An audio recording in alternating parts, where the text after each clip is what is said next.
Bhagavate Vasudevaya. Srimad Bhagavatam, Canto 7, Chapter 8. The Lord slays the king of the demons. Text number 42. So this is instead of from the Brahma Samhita, it's from the Indra Samhita. I don't know if it fits into the Brahma Samhita. Pratyanita paramabhavita trayana svabhaga. I don't think so. What's the tune for this? What's that? 17 syllables. The tune for the 17 syllables. Anyone knows the 17? It's almost like prose. Pratyanita paramabhavita trayana. No, let's just read it.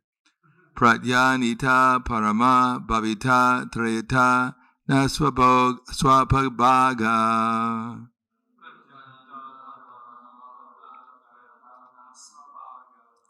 Daitya krantam ridaya kamalam tad griham pratya bodhe.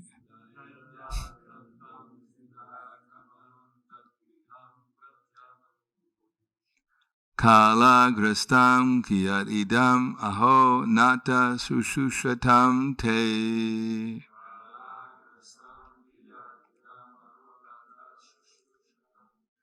Mukti stesham nahi bahu mata natra simha parati kim.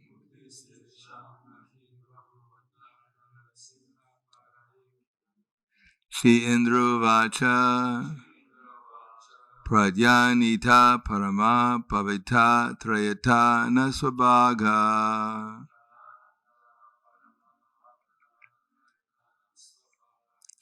Daitya Krintam Ridaya Kamalam Tadgriham Pratya Bodhi.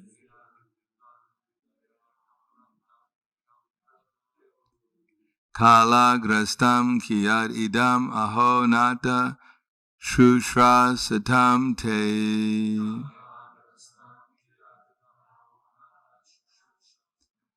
Mukti stecham nehi bahumata narasingha pararai kim.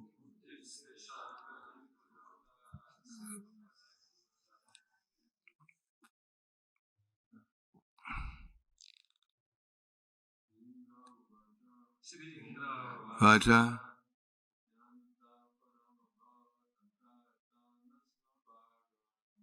Janita paramabhavita trayata nasvabhaga.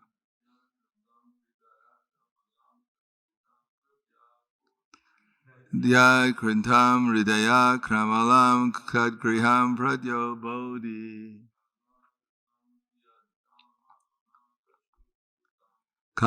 Kala grastam kiyadidam aho nata shushusatam te.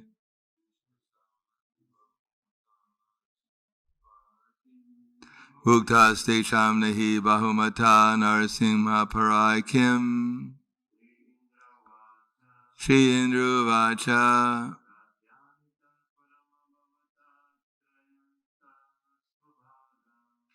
Pradyanita parama bhavita trayata nasvabhaga.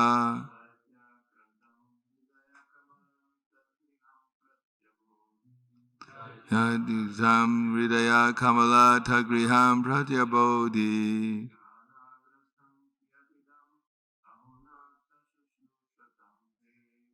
Lagrastam kiyaridam aho nata shushusatam te.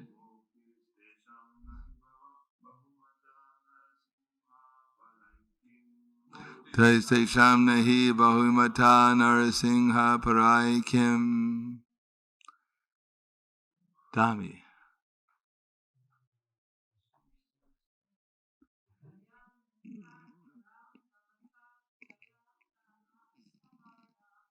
Pradyanita parama parita trayata nasvabhaga.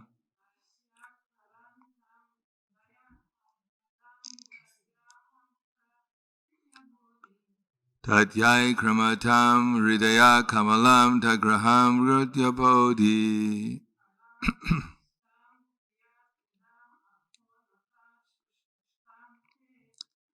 Alagrastam kiyadidam aho nata shushutam kim.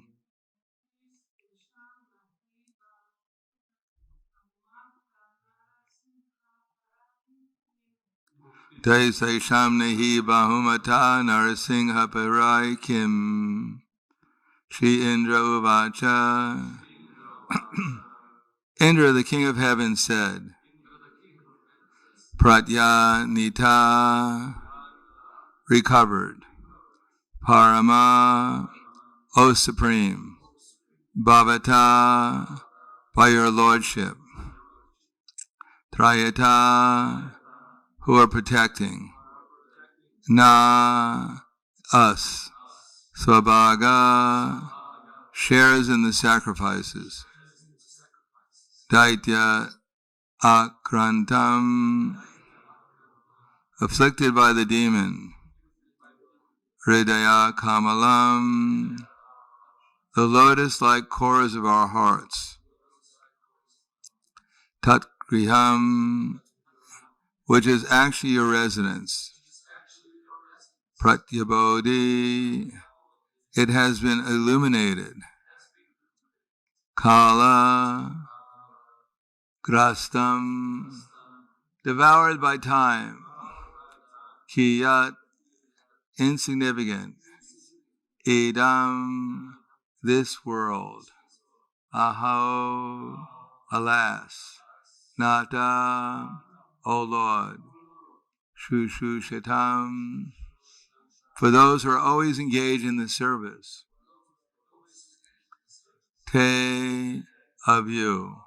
Mukti, liberation from material bondage.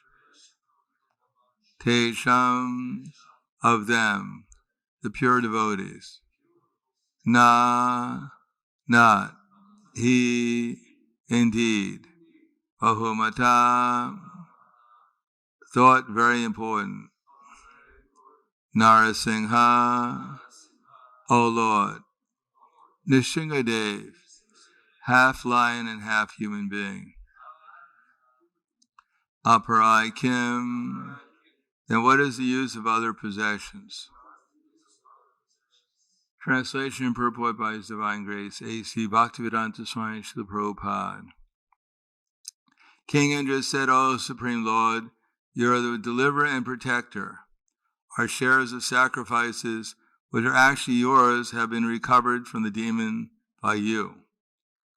Because the demoniac king Hiranyakashipu was most fearsome, our hearts, which were your permanent abode, were all overtaken by him. Now by your presence, the gloom and darkness in our hearts have been dissipated. O Lord, for those who are always engaged in your service, which is more exalted than liberation, all material opulence is insignificant. They do not even care for liberation, what to speak of the benefit of karma, artha, and dharma. Purport. In this material world, there are two kinds of people, the devatas, demigods, and the asuras, demons. Although the demigods are attached to the material enjoyment, they are devotees of the Lord who act according to the rules and regulations of the Vedic injunctions. During the reign of Hiranyakashipu, everyone was disturbed in the routine duties of Vedic civilization. When Hiranyakashipu was killed, all the demigods who had been disturbed by Hiranyakashipu felt relief in their general way of life. Because the governments in Kali Yuga is full of demons, the living conditions of devotees are always disturbed. Devotees cannot perform yajna, and thus they cannot partake of the remnants of food offered in the yajna for the worship of the Lord Vishnu. Hope we don't come to that point. The heart of the demigods are always filled with fear of the demons, and therefore they cannot think of the Supreme Personality of Godhead. The engagement of the demigods is to think of the Lord within the core of their hearts.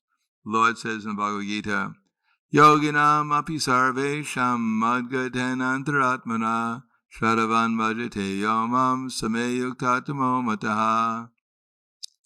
And of all yogis, he who always abides in me with great faith, worshiping me in trance and loving service, is most intimately united with me in yoga and is the highest of all.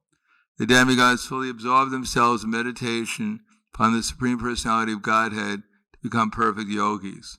Because of the presence of demons, their hearts are filled with the activities of the demons. Thus, the hearts which are meant to be the abode of the Supreme Lord are practically occupied by the demons. All the demigods felt relief when Hiranyakashipu was dead, for they could easily think of the Lord. They could then receive the results of sacrifice, become happy even though in the material world. So the text again. King Indra said, O Supreme Lord, you are a deliverer and protector. Our shares of sacrifice, which are actually yours, have been recovered from the demon by you. Because of the demoniac king Hiranyakashipu was most fearsome, our hearts, which are your permanent abode, were all overtaken by him. Now by your presence, the gloom and darkness in our hearts have been dissipated. O Lord, for those who are always engaged in your service, which is more exalted than liberation, all opulence is insignificant. They do not even care for liberation, what to speak of the benefit of karma, artha, and dharma.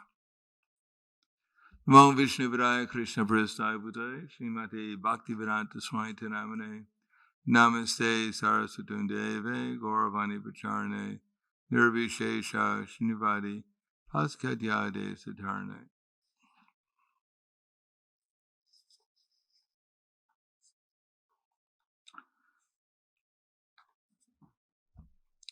There's a difference between the Sakama devotees of Krishna, who are the demigods, and those who are neophyte devotees, and those who are actually Shuddha Bhaktas. In the Bhagavad Gita, Krishna and the two kinds of created beings. One is called the divine, and one is called the demoniac. I already explained, so that's 15th chapter, I guess.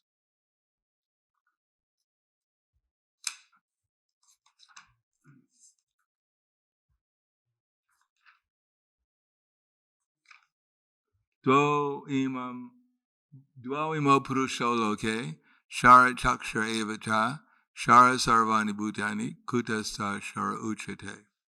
There are two classes of beings, the fallible and the infallible.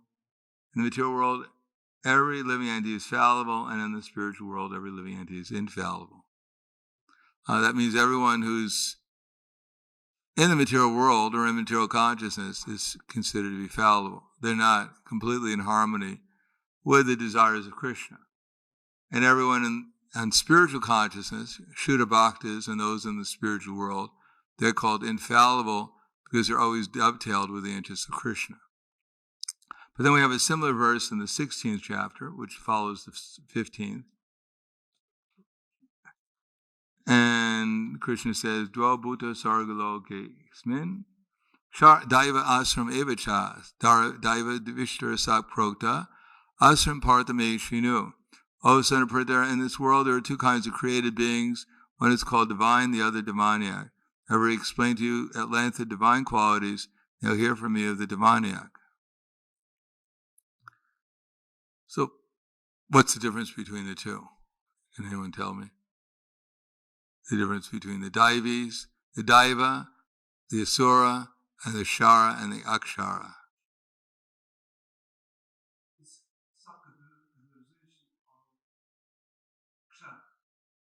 What's that?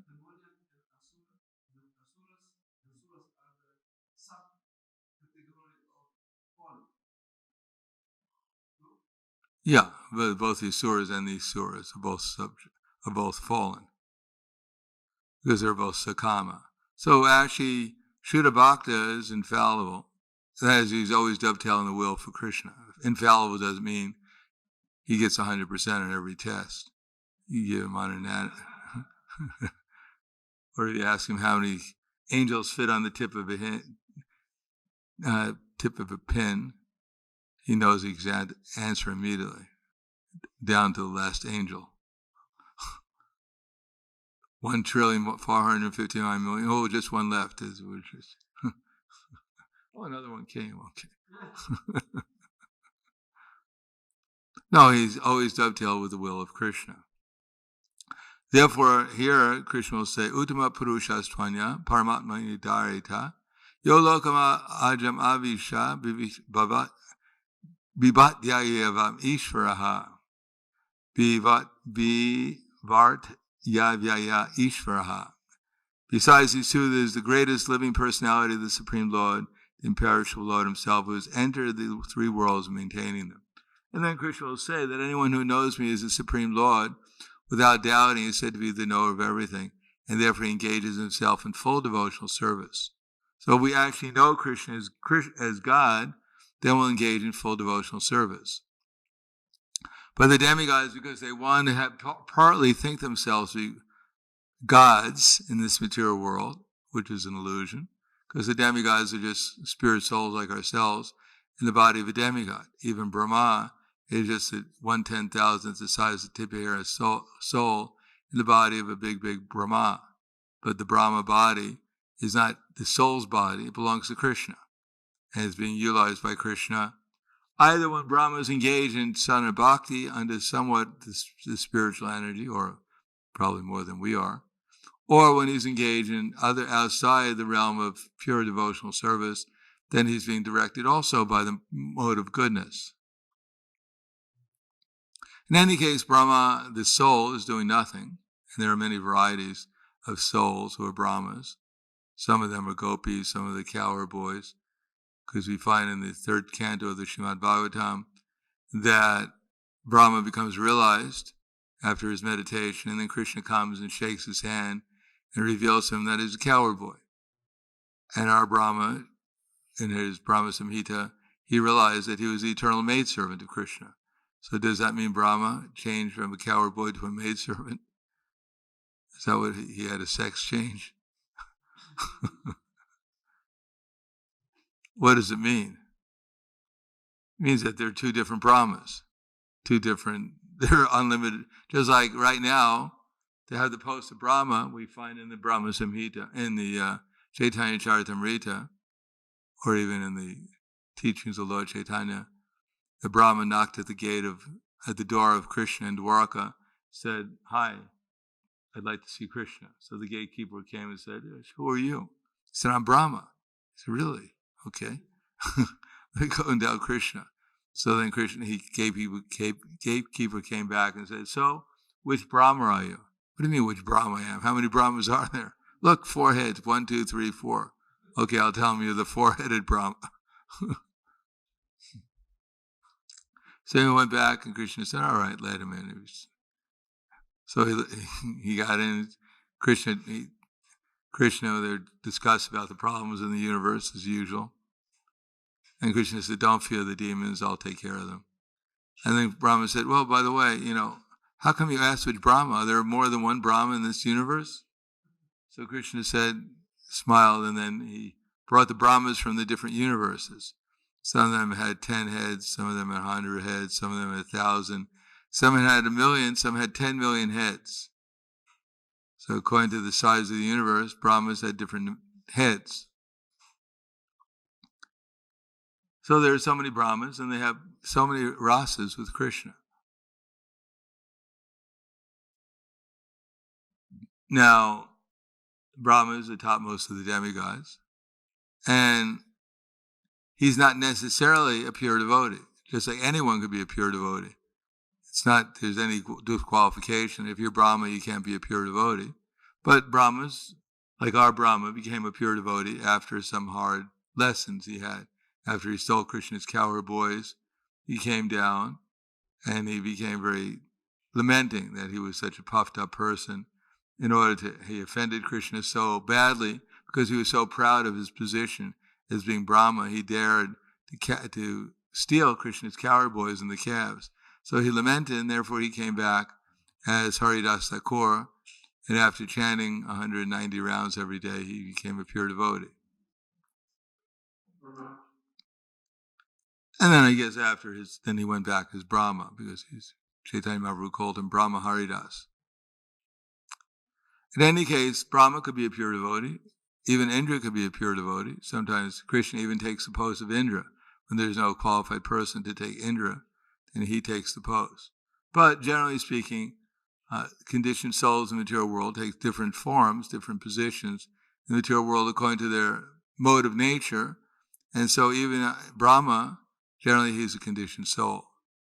And at least previously when Brahma was speaking the Brahma Samhita, or at least when he was speaking in the Krishna book, the prayers of Brahma, Prabhupada said he was a sadhana bhakta. He may have become purified after that, but at that time he was a sadhana bhakta, which means kama bhakta, devotee with some material desires. Of course, his desires are not necessarily the same as our desires. His desire is, for instance, to just lord it over a universe, or control a universe on behalf of Krishna, which you have to be an illusion to do, to think like that. Because as soon as you think like that, then you get a false ego, and you think you're a Brahma, which is a problem, because the soul is not Brahma.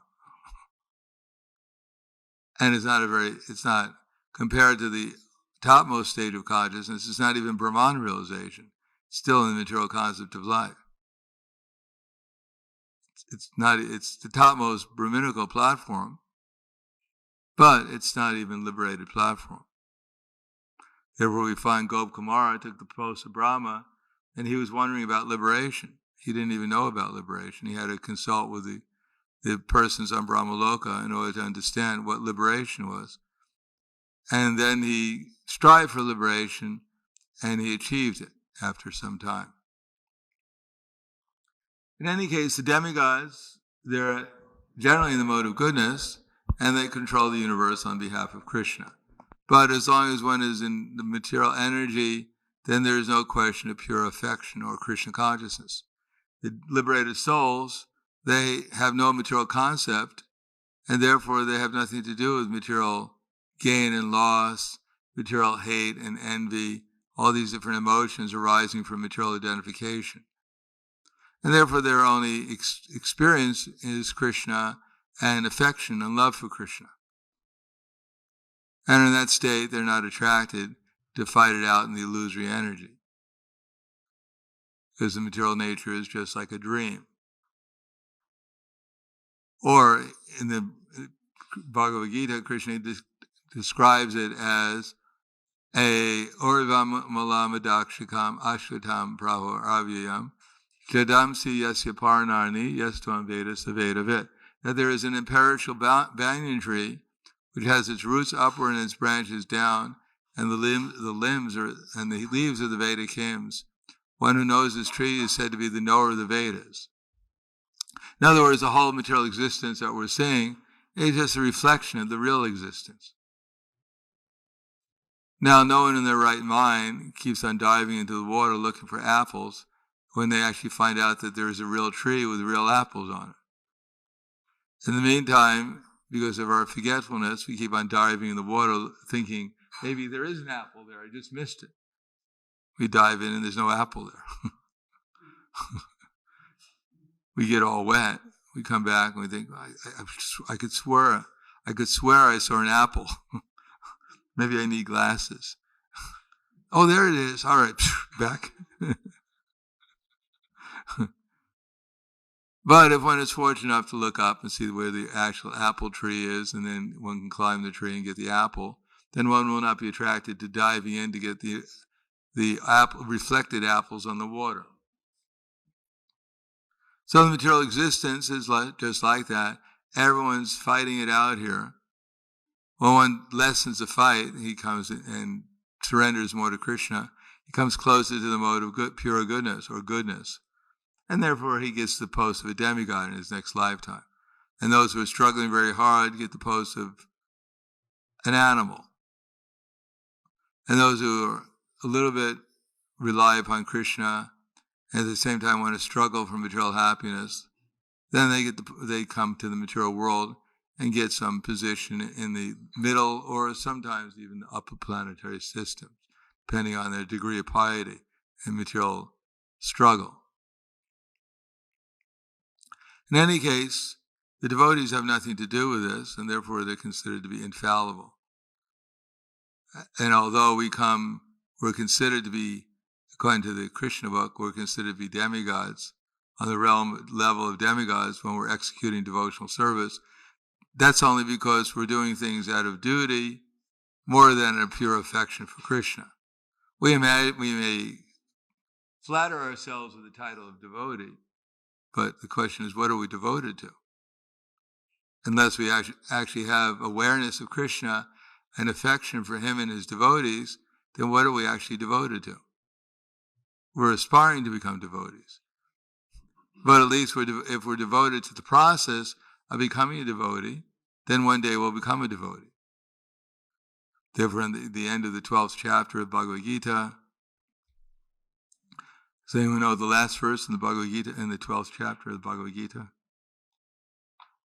Our Bhagavad Gita scholars here. What's that? Let me see if get the first word here. Ye tu dharma mitamidam yatoktam paripasate shadadanas matparaha bhaktas te tiva me praha. Ye tu dharma mitamidam yatoktam paripasate. That one who follows the imperishable path of devotional service and makes me the supreme goal. I don't know if the supreme goal that's in the translation.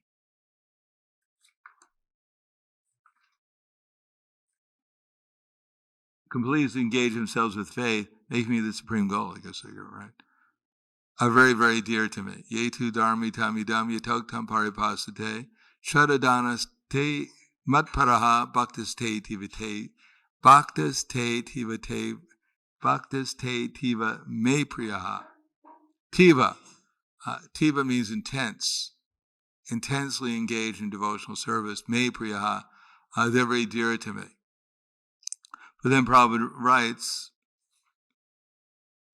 that even those who are just trying to follow the devotees, they become dear to Krishna. Those are the neophyte devotees Krishna describes in the 7th chapter, where he says, Chatura vida bhajante mam jana sukhina arjuna arta jignasi artarti gyani charbharatar shiva. That 4 kinds of pious people approach me. The distressed, those who want material happiness, those who are searching for the truth, and those who have realized the truth, at least partially.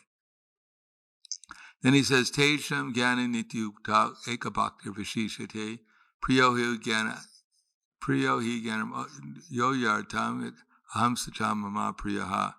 Those who are actually knowledge, Udarat Sarva Evate Gyani Twatma Mamitam Astita Sayuktama Mam Eva Nuptamam Gatim. That those who are neophyte devotees, that they're also dear to me. But out of all those neophyte devotees, the one who's actually knowledge in me, he's the most dear to me.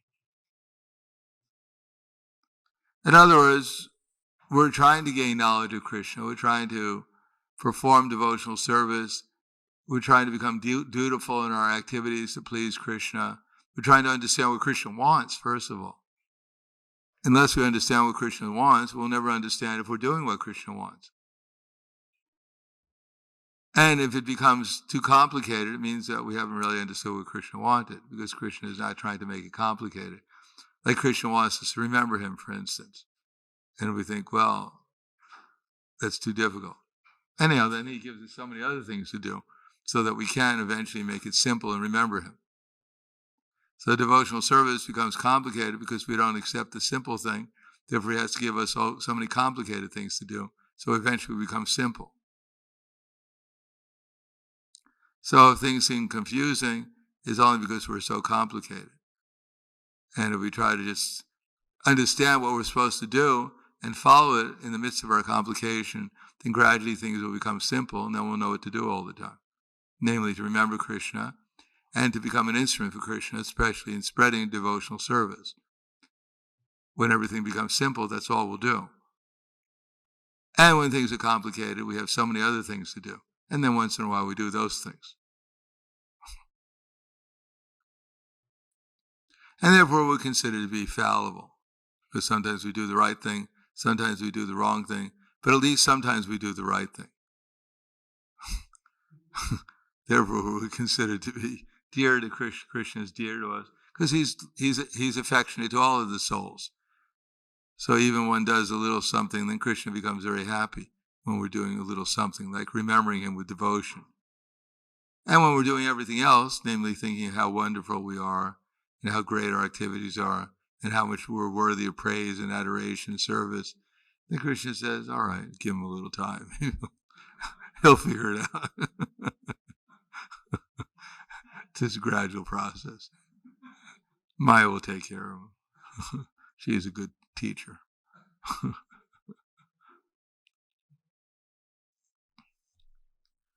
So here in the conclusion is that the demigod Indra is praying, and actually what he's praying, he admires the devotees like Prahlad Maharaj. He knows he's caught up. He likes what he's doing. He likes his wife. He likes his kingdom. He likes everything that everyone's calling him Indra, that they come and bow his court and give him things, and he likes all those things. And he's not going to give him up. And Krishna is not going to help him give it up because he worked too hard for those things. Too many lives of pious activity. But at least Indra, he also knows he's in Maya and that actually the goal is to become a pure devotee. So at least he'll give some lip service. Offer some prayer like that, although he's not going to take up the process. And then he knows Krishna is pleased and he'll get what he wants. He'll protect his kingdom a little bit. Security. So I'll stop there. Any questions?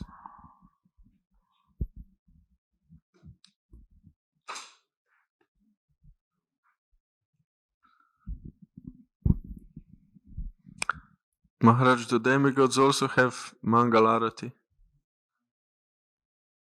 I can't remember. It's been a long time. I doubt it, though. They don't have. They have festivals where they chant Krishna's glories. That we know. That's in Srimad Bhagavatam. Because Upabarna, who is one of the incarnations of Narada Muni, he was a very beautiful demigod, and he was surrounded by all these beautiful demigoddesses, Apsaras and others, and he was singing, Prabhupada said, cinema songs one time during a festival of the demigods. But you're not supposed to sing cinema songs in the heavenly planets, which means, love songs. Materially love songs. So the demigods heard him singing these things, surrounded by these women, cursed him to become a Shudra. That way he took birth and later on became in the family of a maidservant. But then he had the good fortune of associating with the Bhaktivedantas during the rainy season. And that way he heard about the glories of Krishna and how to become Krishna conscious and took it up seriously and later on became Narada Muni. So generally their festivals at least, they chant Brahma Samhita and other Brahma especially likes when they chant Brahma Samhita.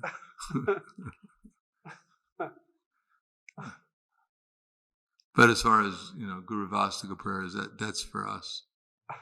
That was Vishwanath Chakravarti Thakur.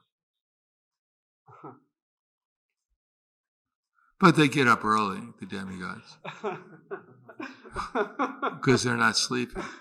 They have bodies which are quite fit. They're quite healthy. They get up early, and because there's a lot of enjoyment. Why would they want to sleep? So many things to do.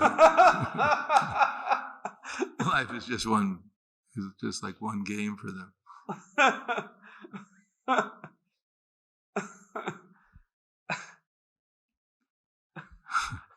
Anything else? Yes. Hare Krishna Maharaj. You have mentioned that two kinds of living entities, Ksharas and Akshara.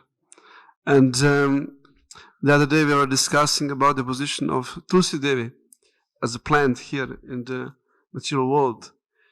Is she in this category of Aksharas, or she expansion of inner energy?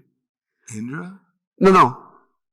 Expansion of inner energy. Shrimati Radharani, as Vrinda Devi. She's the internal energy of Krishna. She's expansion of Shrimati Radharani. Vrinda Devi, yes. Yeah. So in this world, is she a Jiva or she is a Shakti? She's Shakti. Shakti. Shakti. Shakti Tattva. Shakti Tattva. Yeah. Wow. Yeah, how could she expand herself in so many different Tulsi plants unless she was incredibly empowered by Krishna?